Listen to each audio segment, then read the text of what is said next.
Many Grand Bahamians witnessing the downpour of hail throughout the island. The streets of Grand Bahama takes another life. And tonight we will explore Grandma's house in the south. The Bahamas Tonight Northern Edition starts now.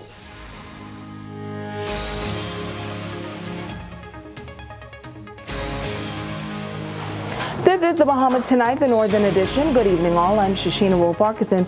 As always, it is so great to have you with us. Topping the news tonight, a big announcement made today at the office of the Prime Minister here in Freeport that could mark the beginning of a turnaround in the Grand Bahama economy. Sabrina Brown is standing by with the details. Today is certainly a red letter day for Grand Bahama, as a letter of intent was signed right here at the office of the Prime Minister for the purchase of the Grand Lucayan Resort and the redevelopment of the Freeport Harbor between Royal Caribbean Cruise Line, the ITM Group, and Lucayan Renewal Holdings Limited. Royal Caribbean and the ITM Group are purchasing the Grand Lucayan Hotel for $65 million. Now, this joint venture is expected to transform the 217-acre Grand Lucayan property into a water theme park with 5-star hotel accommodations and bring around 2 million passengers to Grand Bahama annually. Now, the Minister of State for Grand Bahama, Senator the Honorable Kwesi Thompson, said since the government purchased the Grand Lucayan in September of last year, they have made it a priority to seek out the best purchaser for the island's anchor property. Now, negotiations are expected to begin immediately to establish a heads of agreement for this massive project. Stay tuned for the National Report, where we will have further details on today's signing of the letter of intent. I'm Sabrina Brown, ZNS Network News. Now, a full report on the letter of intent will come your way during the National Report. Now, a short time before that big announcement was made, portions of Grand Bahama was experiencing downpours of hail. We were inundated with calls and social media was buzzing as residents showed off photos of the hail that was dropped in various communities, including Lucaya, Williamstown, Caravel Beach, and even outside local schools. Chief Meteorologist Kirk James says while the hail may be a bit strange this time of the year, he says it is associated with an approaching weather system. This should not have been a surprise in that the forecast for today, beginning from the one at 6:30 this morning, and of course the known one issued from this office, forecast the possibility of severe weather. On the radar this afternoon, while getting ready for work after 12, I saw 2 cells. They over the water spout. Remember now, if water spout comes on the land, it's tornado. And so the forecast called for strong thunderstorms pretty much. I think the updated one might have even mentioned severe. The possibility was there. And so when the reports came about the occurrence, it wasn't surprise. I let the people know that I'm not surprised. Because on the radar, like I say, there was right off the western shore of Grand Bahama, there were 2 cells getting ready, almost time to come to work. I observed it on the radar, just looking at the radar, getting ready to come to work, and it was there. And so yes, we could confirm it as hail. March is the contrary weather month, treacherous weather month, March. And it's not only for the Northwest Bahamas, it's the same thing pretty much for the Southeast U.S. also. The collision of the 2 air mass, the cold and the moist air mass, produces tornadoes, water spouts, not uncommon at all during the month of March. And also March is our windiest month on record. Usually, these things change climatologically over the years, but March generally is our windiest month. So right into Easter, you would remember, always generally rough boating conditions, and so to get any fresh fish would be difficult during the Easter week because the winds are so strong, nobody could go out there in the waters. Now, James says the weather system is expected to go downhill from here, and he is advising residents to exercise caution as these conditions will be around until Friday. In the general situation for your forecast, you would notice that a low is predicted to develop over the Northwest Bahamas. And of course, that was the reason. A developing low is out there, and the most significant thing about this is going to bring us some very strong to gale force winds. If you talk about winds of 34 knots and above, that's 39 miles an hour and above. So that's the most significant thing. And of course, the heaviest weather going to remain to the north of Grand Bahama, but of course, there's a threat for the far northern islands, Grand Bahama, Abaco, yeah, even Abaco may get a brush of some of the weather. But in terms of the winds, we're asking mariners, boaters to make sure they're out of the water before sunset, out of the water. Right now is a good time to secure it, because the winds, the seas were 2 to 4 feet early this morning into this afternoon, but tonight they're going to be winds, gale force, rain. It's going to be treacherous seas out there.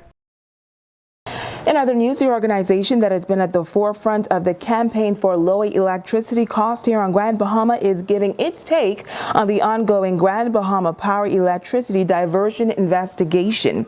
The power company claims that a recent audit uncovered the alleged scheme. Tonight, the leader of the Coalition of Concerned Citizens is taking a position on the matter, and he says the organization will continue to educate residents on how to reduce their electricity bills. Many of the franchise restaurants and companies on Grand Bahama that have been disconnected from the Grand Bahama Power Company's grid are still running on generators, including Save More Drugs. President of the Grand Bahama Coalition of Concerned Citizens, Eddie Victor, is making it clear that anyone involved with tampering Grand Bahama Power Company's meter or diverting power deliberately should be held accountable and must stop immediately. But he says for those who innocently sought just to reduce their power without knowingly breaking the law brings about even more concerns about GBPC. The bigger problem is the high cost of electricity, because this is the environment.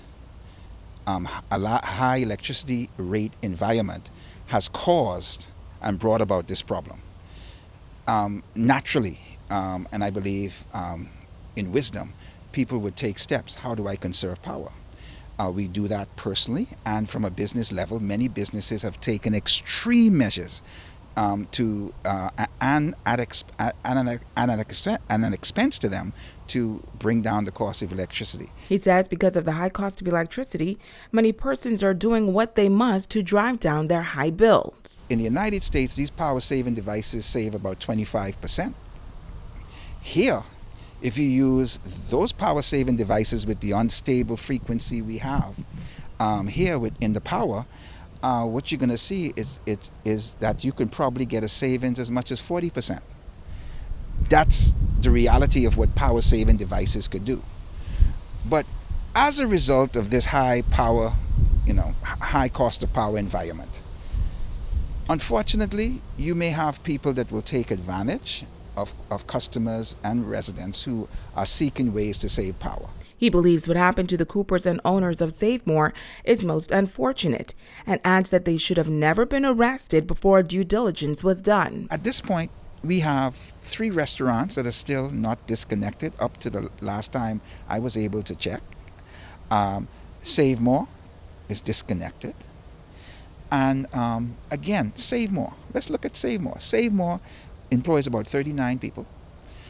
Save More Drugs is the largest over-the-counter and prescription pharmacy on Grand Bahama, and you ready to shut them down. But he says enough is enough and notes that the coalition will not sit idly by while Bahamians are being taken advantage of.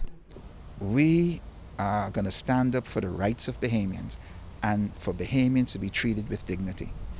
And so you will see an intensification of our efforts, probably more so than what you've seen in the past, because we have to draw a line. We're going to draw a line with the power company. Not only is enough, but we cannot let a foreign-owned company act like this in our country.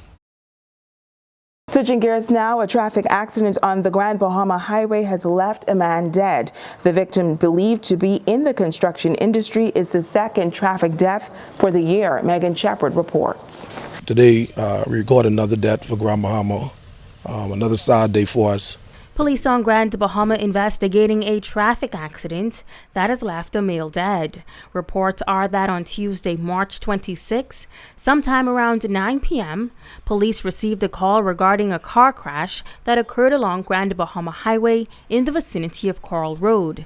Our SNS News team spoke with Superintendent Jeremy Henfield on the scene. This crash would have involved one vehicle. Preliminary investigation revealed that the vehicle was traveling north along Coral Road, would have entered onto Grand Bahamian Way and crashed into bushes off the northern side of Grand Bahama Highway.